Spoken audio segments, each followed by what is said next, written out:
So today we're going to talk about how to save money on a low income. To give a bit of a backstory, I am a low income earner. I work 2 jobs, but both jobs are very short hours, and one of them specifically at the moment, well, both actually, are lacking in hours. I'm hopefully moving on to a better job, which will be more hours, which means more pay for me, but still it's minimum wage, so that's fine. I don't mind. More hours means I'll be able to pay my rent easier and stuff like that. But it's about how I save money even on a low income budget, because I imagine there's a lot of people out there who would say that they want to save money but they can't seem to be able to keep it in the bank, and I completely get that. I'm in a situation at the moment where I can't save because of the circumstances that my employers have put me in, and I have took action to make my situation better, so I'm at least doing something in that sense. But today we're going to go into depth about the options that you could use to help save a little bit of money for an emergency fund or something that you want to do in the future, like a holiday or something like that. You just can't quite seem to get the money for. There's little tips and tricks that you can do that can help you a lot in getting the money that you need for these things, or maybe just want to save up money for the sake of it, which is completely understandable. And the one that I hear a lot of people say, and it is completely true, is don't buy takeaway coffee or tea. And it is so true. I've done it myself, and I've learned it can be very expensive after a while. I'm not saying that you shouldn't drink coffee whilst out and about, or tea or something like that. I'm just saying that there are options that you could use. You could use a thermos and just put it in that and put it in your backpack, and then when you want a cup of coffee or tea you can just put it out. It should still be warm when you want it, and that works out. Or if you're in a hurry and you need a quick beverage, then use a travel mug. That's what I do if I'm going to work and I'm still kind of needing a little bit of caffeine to kind of get me pepped for work. I'll put it in my travel mug and then take it with me to work. I've done it before, I've done it a few times. I probably shouldn't cycle with a mug in my hand, I understand. But sometimes you need to multitask. You can save so much money by buying tea bags or instant coffee, or like me, which is ground coffee, and making it at home than buying it at a store, like at a cafe. The reason is that because one cup in a cafe is like €3, where you can pay for maybe like €5 for a bag of coffee and be able to make like 20 plus cups of coffee with that. The numbers add up.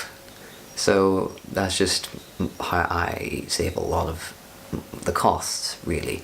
That's how I save a lot of the costs on beverages and having a nice cup of coffee on the go. Another thing you can do is you can research shops, and this may take some time, but you can go shop to shop. You can buy the things that you normally buy on a regular, and with the receipts you can compare which one's the cheaper one. And in turn, you can evaluate what's the quality like, does it provide the amount that you need, and it's the price, what you're looking for. Another little tip when shopping is to not look at the price the price that you'll pay, but the price per kilo or the price per liter, because it may seem cheap, but it's in a small container. Where if you get the bigger container, it's actually cheaper, I find. Even if it's the same brand and the same product, basically, if you get the bigger can, it's like 30p cheaper per liter or something like that. It can be, in the long run, a really good way of cutting some costs off your groceries and stuff like that. The thing is keeping an eye out for deals and sales and stuff like that. I'm not saying to go for a shopping haul. That's definitely not what I would advertised in that kind of sense, because as a minimalist you only buy what you need, and that falls onto the other tip that I want to show that I want to talk about, is only buy what you need, not what you want. Because if you're really in a situation where you're in a low income job, you need to save every penny, and sometimes that means you don't get the absolute luxurious things. Sometimes you can't have the organic products, sometimes you can't have the high quality clothing. It's just how it is. Also, if you've already got 3 sweaters, you don't need another sweater. It's logic. And another one thing that I do find that trips up quite a few people is just in case items. Now, some just in case items have a very valid reason to have them. Like, for example, a tire repair kit for my bike, and such like that is a fine just in case item to purchase. Will I use it? Probably, because I've had 2 punctures in one weekend recently, and that cost me a fortune, where if I could patch it up myself, it would only cost me like €1 from using the product.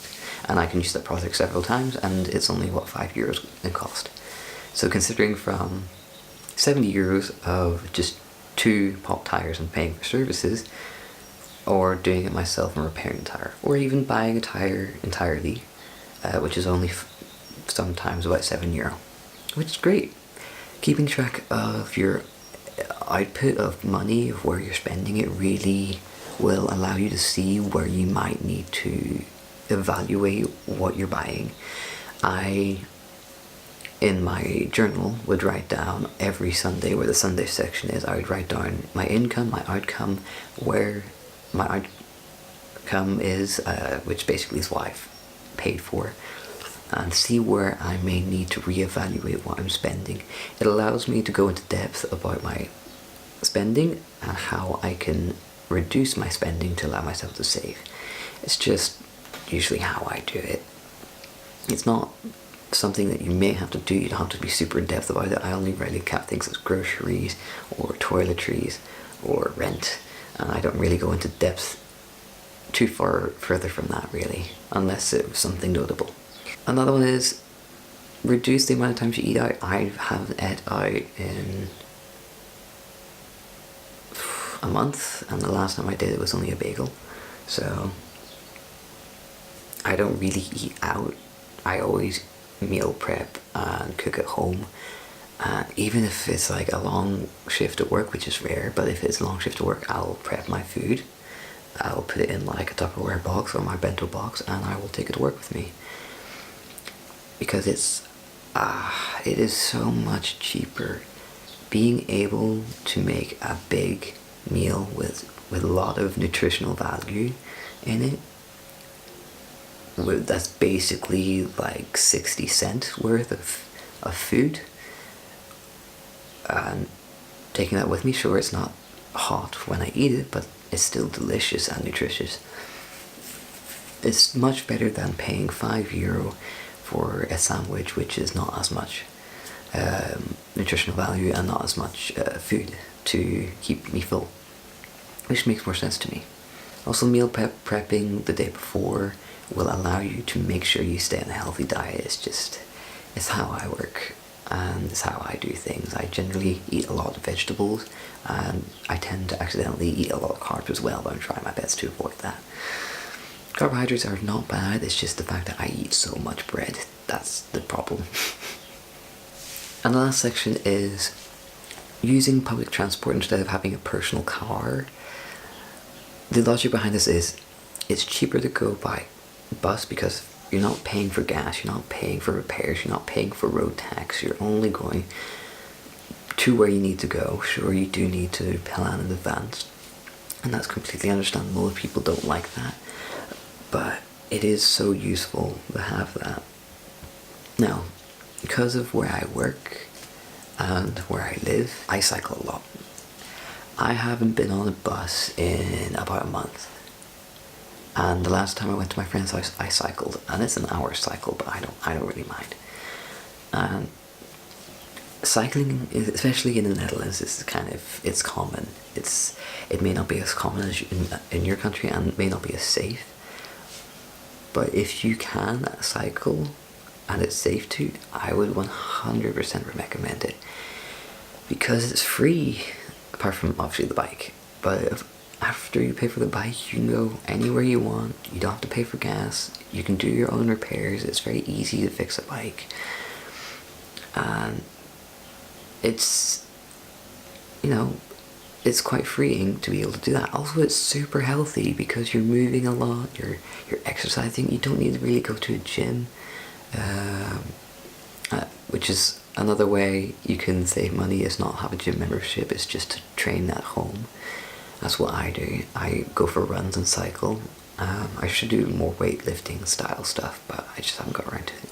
And having a bike can really make things easier. Like, the cost of a bike compared to a car is like staggeringly different, and sure, it's not as fast, and it may not be as convenient, or it may not be an option for some people because of where they work, or how far their job is away from their home. So I completely understand if you can't do that, but there are the other points here where it can be quite useful in saving money. Another thing is, I would say, put stuff into a savings account so it is out of your main account, so you can't easily spend it. Set yourself a goal of like maybe €50 a week or €50 a month. It doesn't have to be a big amount, because over time it'll collect up, and then you'll realize once you look at your savings account that you'll have either the goal you were looking for or more. You just give yourself a time frame, a goal, and then calculate how much per month you can, or per week depending on what your paycheck is, that you can put into your account to achieve that goal, and then do that. And maybe put additional money in if you find you still have a little money left over in your main account that isn't for anything of importance. And that's basically as much as I can suggest. Maybe if you have vices like drinking or smoking, try and quit those. I ain't gonna tell you to stop. If you want to have those as a leisure item, that's perfectly fine. It's just about realizing and being very conscious about where your money is going and adjusting that to work for what you need it to work for. And that's basically the premise of minimalism, is to not overspend. So yeah. Anyways, I hope that this was a useful video. If you have any questions, please leave it in the comments below and I will get to it as soon as possible, or I might even make a video about it. I hope you enjoyed, and I'll see you in the next one.